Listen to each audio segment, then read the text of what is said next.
In this video, I'm going to show you how a woman who thought she was cursed in love discovered that sometimes, being alone isn't punishment, it's preparation. Her name was Leila.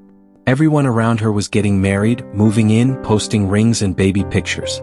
Meanwhile, she was just waiting. Every time she thought she'd found the one, something happened. They'd ghost, lose interest, or turn out to be someone completely different. At first, she blamed herself. Then she blamed God. One night, she sat in her car outside a wedding she couldn't bear to attend. Tears running down her face, she said, "What's wrong with me?" She had the looks, the career, the kindness, yet it felt like life had her on pause.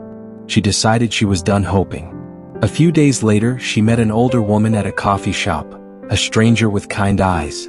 The woman noticed her tears and said softly, "Maybe you're not waiting to be chosen. Maybe you're being protected while you're being built." Leila froze. Something about those words broke her. In a good way. From that day, she stopped searching for love and started searching for herself. She took therapy seriously. She healed childhood wounds, stopped overgiving, and finally learned to enjoy her own company.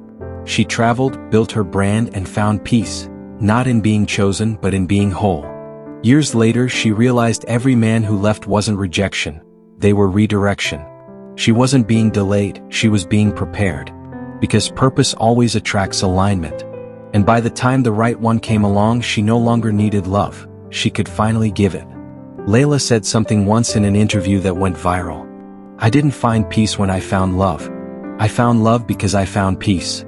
It wasn't a fairy tale ending, it was a real one. And that's what made it powerful. So if you're in a waiting season right now, stop calling it delay. It's development. Because sometimes, what feels like isolation is actually incubation. You're not behind, you're just becoming.